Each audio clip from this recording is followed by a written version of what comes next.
जिसका मुझे था इंतजार दोस्तों 9 दिसंबर को हमारा सबसे पहला पेपर कक्षा 11वीं का भौतिक शास्त्र फिजिक्स का है, अर्धवार्षिक परीक्षा का। लगातार दोस्तों मैं आपको तैयारी कराते जा रहा हूं, इसलिए दोस्तों मैंने पहले ही आपको इंपॉर्टेंट क्वेश्चन आपको कवर करा दिए हैं फिजिक्स सब्जेक्ट के। आई होप दोस्तों आपने तैयार कर लिए हैं। ओके, अब दोस्तों हम क्या है फिजिक्स का सेट ए पेपर देखने वाले हैं, जिसके माध्यम से दोस्तों मैं आपको क्या है एकदम सिलेक्टेड आपको क्वेश्चन बताने वाला हूं, भी सॉल्यूशन के साथ बताऊंगा, समझाऊंगा, इसलिए वीडियो को ध्यान से अंत तक देखिएगा। ओके, वीडियो को देखते ही देखते आप क्या है क्वेश्चन को तैयार करते जाइएगा, क्योंकि मैं आपको हर क्वेश्चन को मैं आपको सॉल्यूशन बताने वाला हूं। सबसे पहले दोस्तों हमारे आ जाते हैं सही विकल्प, चलिए इसे देख लेते हैं। सही विकल्प में पहला हमारा निम्न में से कौन सा मूल मात्रक मूल एसआई मात्रक नहीं है, एसआई मात्रक नहीं है। तो ओके, तो इसका आपका राइट आंसर होगा न्यूटन। न्यूटन आपका एक एसआई मात्रक नहीं है, एक मूल मात्रक होते हैं, आपके व्युत्पन्न मात्रक होते हैं। तो वो आपको क्लियर करके रखना है कौन कौन मूल मात्रक हैं, कौन व्युत्पन्न मात्रक है। ये अक्सर क्वेश्चन यहाँ से भी पूछा जाता है पेपर में। ओके, नेक्स्ट है हमारा नियत वेग से गतिशील वस्तु का परिणामी बल होता है। तो इसका दोस्तों आपका राइट आंसर क्या होता है, शून्य होता है। ओके, इसके बाद दोस्तों हमारा नेक्स्ट क्वेश्चन है संवेग परिवर्तन की दर बराबर होती है। तो किसके बराबर होती है, बल के बराबर होती है। नेक्स्ट दोस्तों हमारा क्वेश्चन है 0.1 अश्व शक्ति बराबर है। तो ये किसके बराबर होती है, हमारा होती है ये आपका 74.6 वाट के बराबर होती है। आगे नेक्स्ट दोस्तों हमारा क्वेश्चन है रेखीय संवेग के आघूर्ण को कहते हैं। तो क्या कहते हैं, कोणीय संवेग कहते हैं। तो कोणीय संवेग राइट आंसर हो जाएगा। दृढ़ता गुणांक की बीमाएं हैं, दृढ़ता गुणांक की बीमाएं आपसे पूछी जा रही हैं। तो आपको बीमाएं अक्सर एक नए क्वेश्चन आपसे पूछा जाता है। तो आपको बल की बीमाएं, दृढ़ता गुणांक की बीमाएं और भी जो आपकी त्वरण की बीमाएं, जितनी भी बीमाएं वाले क्वेश्चन है अच्छे से आपको तैयार करके रखना है। ओके, ये तैयार कर लीजिएगा। आगे देख लेते हैं। अब दोस्तों आ जाते हैं रेगिस्तान की पूर्ति कीजिए, 6 नंबर का रहता है।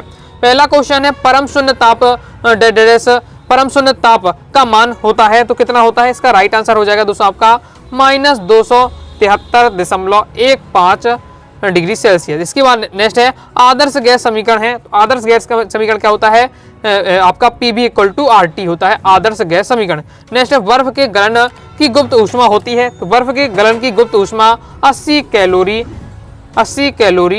प्रति ग्राम, इसका आपका राइट आंसर हो जाएगा। नेक्स्ट है हमारा ये हमारा दिया हुआ है गति का समीकरण, इसे मैं क्या है पूर्ण करना है। ओके, तो यहाँ आपका क्या आना चाहिए, फिल इन द ब्लैंक्स में आपका UT रहने वाला है। Okay, S = UT + 1/2 AT²। Next जड़त्व एक राशि है। तो जड़त्व एक दोस्तों आपकी क्या है, अदिश राशि है। इसके बाद नेक्स्ट है घर्षण द्वारा किया गया कार्य क्या होता है, हमेशा ऋणात्मक होता है। तो ऋणात्मक बहुत ज्यादा इंपॉर्टेंट है, प्रीवियस ईयर में भी आ चुका है ये आपका। अब दोस्तों हम देखेंगे सही जोड़िए समझ लेते हैं। पहला कोणीय वेग। तो कोणीय वेग दोस्तों हमारे साथ क्या हो जाएगा, तो कोणीय वेग का दोस्तों हमारा हो जाएगा रेडियन प्रति सेकंड। नेक्स्ट है दोस्तों हमारा स्थैतिक घर्षण गुणांक। तो ये हो जाएगा दोस्तों हमारा आपका 5 नंबर का। नेक्स्ट है कोणीय संवेग। तो कोणीय संवेग का दोस्तों आपका राइट आंसर हो जाएगा आपका I⍵। तो ये हो जाएगा तीसरे नंबर का। फिर आपका है पाइसन अनुपात। तो पाइसन जो अनुपात होता है वो हमारा होता है बीमाहीन। ओके, तो बीमाहीन इसका राइट आंसर हो जाएगा आपका। इसके बाद नेक्स्ट है दोस्तों हमारा 1 इलेक्ट्रॉन वोल्ट। तो 1 इलेक्ट्रॉन वोल्ट होता है वो हमारा होता है 1.6 × 10⁻⁻⁹ जूल। ओके, ये 5वां हो जाएगा। तो गैस का दाव, तो गैस का दाव आपका ये हो जाएगा 6वां। आगे देख लेते हैं, एक शब्द एक वाक्य में उत्तर देना है। पहला है सरल आवर्त गति में क्या संरक्षित रहता है। तो सरल आवर्त गति में हमारा क्या संरक्षित रहता है, भौतिक ऊर्जा, इसका राइट आंसर आपका हो जाओगे। बाकी अभी तो आपका है सरल आवर्त गति से आपका क्वेश्चन नहीं रहने वाला है। ओके, अभी आपके पेपर में अर्धवार्षिक में। नेक्स्ट है प्रक्षेप पथ के किस बिंदु पर चाल न्यूनतम होती है। तो होती है उच्चतम बिंदु पर। जब शब्द जो प्रक्षेप गति का जो उच्चतम बिंदु होता है वहां जो चाल होती है वो सबसे कम होती है, न्यूनतम होती है। तो उसका राइट आंसर होगा उच्चतम बिंदु पर। नेक्स्ट हमारा क्वेश्चन है 1 किलोग्राम भार कितने न्यूटन के बराबर होता है। तो 9.8 न्यूटन के बराबर होता है। इसके बाद नेक्स्ट है शून्य सदिश को परिभाषित कीजिए। तो जिसका परिणाम क्या है, शून्य हो, वो क्या है, शून्य सदिश कहलाता है। नेक्स्ट है वेग समय ग्राफ का ढाल क्या प्रदर्शित करता है। तो हमें ये त्वरण प्रदर्शित करता है। तो त्वरण इसका राइट आंसर हो जाएगा। आगे नेक्स्ट आ जाता है 77 से पहला हमारा जड़त्व आघूर्ण = द्रव्यमान गुणे आपका वेग होता है। तो ये हमारा दोस्तों क्या हो जाएगा, असत्य हो जाएगा। आगे देख लेते हैं। इसके आगे नेक्स्ट हमारा क्वेश्चन है विकृति बीमाहीन राशि है। तो ये दोस्तों हमारा क्या हो जाएगा, बिल्कुल सत्य हो जाएगा। इसके बाद दोस्तों हमारा नेक्स्ट क्वेश्चन है फोटोन का विराम द्रव्यमान शून्य होता है। तो ये भी आपका बिल्कुल सत्य हो जाएगा। इसके बाद नेक्स्ट है आपका -273 डिग्री सेल्सियस ताप पर आदर्श गैस के अणुओं की चाल शून्य होती है। ये भी आपका सत्य हो जाएगा। इसके बाद नेक्स्ट है हुक का नियम प्रत्यास्थता की सीमा के बाहर लागू होता है, तो ये आपका असत हो जाए। हुक का नियम होता है प्रत्यास्थता सीमा के अंदर ही होना चाहिए, ओके, बाहर नहीं होना चाहिए, असत, तो इसलिए आपका ये असत हो रहा है। ओके, अब दोस्तों हम देख लेते हैं पृष्ठक्रमांक 6 में से। ओके, तो पृष्ठक्रमांक 6 में हमारा बहुत जितने क्वेश्चन बताऊंगा तो सिलेक्टेड क्वेश्चन बता रहा हूँ और सॉल्यूशन के साथ बताऊंगा। तो अगर आपको याद नहीं है क्वेश्चन का सॉल्यूशन तो वीडियो को देखते ही देखते आपको तैयार करते जाना, समझते जाइएगा।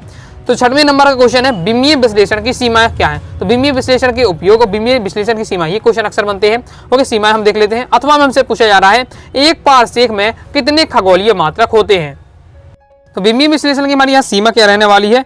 विमीय विश्लेषण की सीमा है पहला कि इस विधि में बीमाहीन राशि का मान ज्ञात नहीं किया जा सकता, ये पहली सीमा हो जाती है। दूसरी है कि इस विधि से त्रिकोणमितीय, लघुगणकीय आदि पदों वाले समीकरण ज्ञात नहीं किए जा सकता। तो ये आपके दो सीमाएं दी हैं, बहुत ज्यादा इंपॉर्टेंट है, तैयार कर लीजिएगा। इसी के साथ ही दोस्तों आपका विमीय विश्लेषण के आपको क्या दो उपयोग तैयार करके रखने हैं, बहुत ज्यादा महत्वपूर्ण है। तो दो उपयोग कौन कौन से विमीय विश्लेषण के, पहला विमीय संतुलन द्वारा किसी समीकरण की सत्यता की जांच करना, दूसरा है भौतिक राशियों का पारस्परिक संबंध ज्ञात करना। तो ये विमीय विश्लेषण के उपयोग और विमीय विश्लेषण की सीमा, दोनों क्वेश्चन बहुत ज्यादा इंपॉर्टेंट है, याद करके रखना है। आगे नेक्स्ट दोस्तों हमारा क्वेश्चन, एक पारसेक में कितने खगोलीय मात्रक होते हैं। तो एक पारसेक में 2.06 × 10⁵ खगोलीय मात्रक होते हैं, इंपॉर्टेंट है। और प्रीवियस ईयर पेपर में ये क्वेश्चन आपका आ चुका है, याद करके आपको रखना है। एक वाक्य में क्वेश्चन आपसे ये पूछा जा सकता है। आगे दोस्तों हमारा पृष्ठक्रमांक 7वां है आपेक्षित वेग किसे कहते हैं। अथवा में क्वेश्चन है एक समान व परिवर्ती त्वरण को परिभाषित कीजिए। तो दोस्तों आपका अपेक्षित वेग किसे कहते हैं, किसी गतिशील वस्तु के सापेक्ष दूसरी वस्तु के अपेक्षित वेग पहली वस्तु के सापेक्ष दूसरी वस्तु की स्थिति में समय के साथ परिवर्तन की दर के बराबर होता है। ये आपको अपेक्षित वेग बताया जा रहा है। एक समान व परिवर्तित त्वरण को परिभाषित करना है। तो एक समान त्वरण क्या होता है, यदि वस्तु की गति के दौरान त्वरण का परिणाम व नियत दिशा नियत रहे तो कण क्या है, त्वरण एक समान त्वरण कहलाता है। जबकि परिवर्तित त्वरण में होता है वस्तु के त्वरण का परिणामी अथवा दिशा अथवा दोनों परिवर्तित होते हैं तो इसका त्वरण क्या है, परिवर्तित त्वरण कहलाता है। आगे देख लेते हैं। आगे नेक्स्ट हमारा क्वेश्चन है सदिशों की योग संबंधी त्रिभुज का नियम लिखिए। अथवा में एकांक सदिश किन्हें कहते हैं, वेक्टर आई, वेक्टर जे तथा वेक्टर के क्या है। दोनों एकदम सिलेक्टेड क्वेश्चन है, प्रीवियस ईयर में आ चुके हैं, तैयार करके आपको रखना है। सॉल्यूशन हम देख लेते हैं। तो सदिशों का दोस्तों आपको क्या है, योग संबंधी नियम त्रिभुज नियम बताना, तो ये आपका दिया हुआ है। यदि दो सदिश परिणामी व दिशा में एक त्रिभुज को दो संलग्न भुजाओं द्वारा एक क्रम में प्रदर्शित किया जा सके तो उनका परिणामी सदिश परिणाम तथा दिशा के में त्रिभुज की तीसरी भुजा द्वारा विपरीत क्रम में प्रदर्शित किया जाता है। और इस डायग्राम को भी आपको बताना है, डायग्राम के माध्यम से समझाना है। कंप्लीट हो जाता है। आगे देख लेते हैं।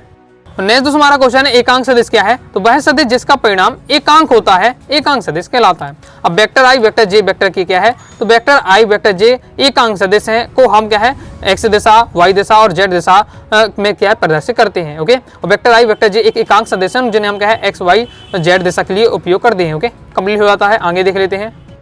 आगे दोस्तों हमारा नेक्स्ट क्वेश्चन है क्रिकेट में खिलाड़ी कैच लेते समय अपने हाथों को पीछे की ओर क्यों खींचते हैं। अथवा में क्वेश्चन है आवेग क्या है, इसका एसआई मात्रक लिखिए। चलिए इसे देख लेते हैं। आंसर आपका किस प्रकार से रहने वाला है कि क्रिकेट में खिलाड़ी कैच लेते समय अपने हाथों को पीछे खींच लेता है क्योंकि इससे समय अंतराल डेल टी अधिक होगा। अतः क्या है बल एफ का परिणाम कम होता है, जैसे उसके हाथ में क्या है चोट लगने का भय कम हो रहता है, या जो चोट लगने का भय होता है वो कम हो जाता है अगर क्या है कैच लेते समय हम क्या हाथों को पीछे करते हैं। आगे देख लेते हैं। नेक्स्ट क्वेश्चन है आवेग क्या है, एसआई मात्रा का बताना है। बल तथा समय अंतराल के गुणनफल को हम क्या है बल का आवेग कहते हैं। बल के आवेग क्या हो जाएगा, बल गुणे समय अंतराल। ओके, यह कौन सी राशि, सदिश राशि है। एसआई मात्रक न्यूटन और आपका सेकंड हो जाएगा। आगे देख लेते हैं। आगे नेक्स्ट दोस्तों हमारा क्वेश्चन रहने वाला है 1 न्यूटन बल को परिभाषित कीजिए। अथवा में है संवेग की परिभाषा लिखिए। यह सदिश है या अदिश, यानी संवेग आपका सदिश अदिश राशि है, यह भी आपको बताना है। तो 1 न्यूटन को हमें परिभाषित करना है। तो 1 न्यूटन वह बल है जो 1 किलोग्राम द्रव्यमान पर आरोपित करने पर उसके बल की दिशा 1 मीटर प्रति सेकंड स्क्वायर का त्वरण उत्पन्न कर देता है। ये आपका दिया हुआ है 1 न्यूटन की परिभाषा। अथवा में क्वेश्चन पूछा है संवेग को परिभाषित कीजिए। संवेग क्या है, किसी वस्तु के द्रव्यमान व उसके वेग के गुणनफल को क्या है संवेग कहते हैं। किसी वस्तु का द्रव्यमान और उसका वेग है, उसका जो गुणनफल होगा वो संवेग कहलाता है। साथ ही क्वेश्चन में हमसे ये पूछा जाएगा कि संवेग कौन सी राशि है, अदिश राशि है कि सदिश। तो संवेग आपकी सदिश राशि है। आगे देख लेते हैं।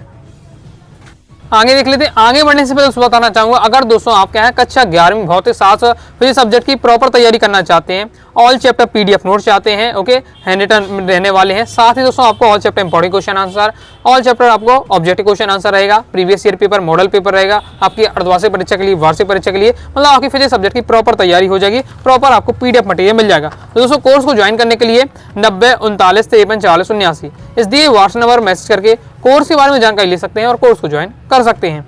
आगे देख लेते हैं। आगे नेक्स्ट दोस्तों हमारा 11वां क्वेश्चन है। इसमें पूछा जा रहा है स्मॉल जी और कैपिटल जी में हमें क्या है, दो अंतर बताने हैं, अथवा में क्वेश्चन है ग्रहों की कक्षा संबंधी नियम लिखिए। चलिए देख लेते हैं इसे। तो दोस्तों हमें स्मॉल जी और कैपिटल जी में अंतर बताना, तो ये आपका दिया है, दोनों पॉइंट आपको तैयार कर ले। स्मॉल जी क्या है, स्वतंत्रता पूर्वक नीचे गिरते पिंड में पृथ्वी के आकर्षण बल के कारण उत्पन्न त्वरण को हम क्या है, स्मॉल जी कहते हैं। कैपिटल जी क्या है, एकांक दूरी पर रखे दो एकांक द्रव्यमान के पिंडों के बीच लगने वाला आकर्षण बल संख्यात्मक मान को हम क्या है, कैपिटल जी कहते हैं। और जो स्मॉल जी होता है वो आपका सदिश राशि है, जो कैपिटल जी आपका एक अदिश राशि है। ओके, आगे देख लेते हैं।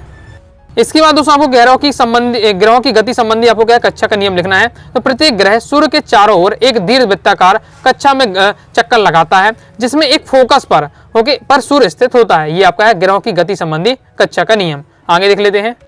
इसके साथ ही दोस्तों आपका है केपलर का नियम भी आपको तैयार करके रखना है।